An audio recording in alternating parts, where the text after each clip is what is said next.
Hi guys, so these three photography tips for you. Number one, shooting with natural light. As a beginner photographer or even as an advanced photographer, natural light is the first thing I will advise you to do or keep using.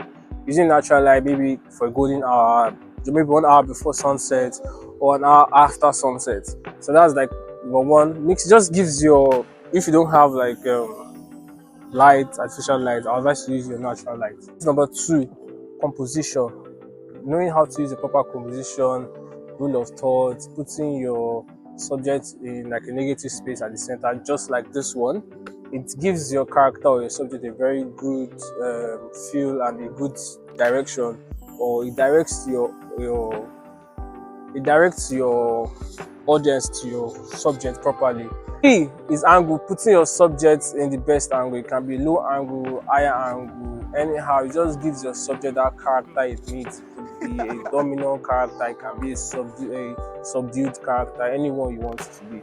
So that's three things from me to you guys in photography. Peace out.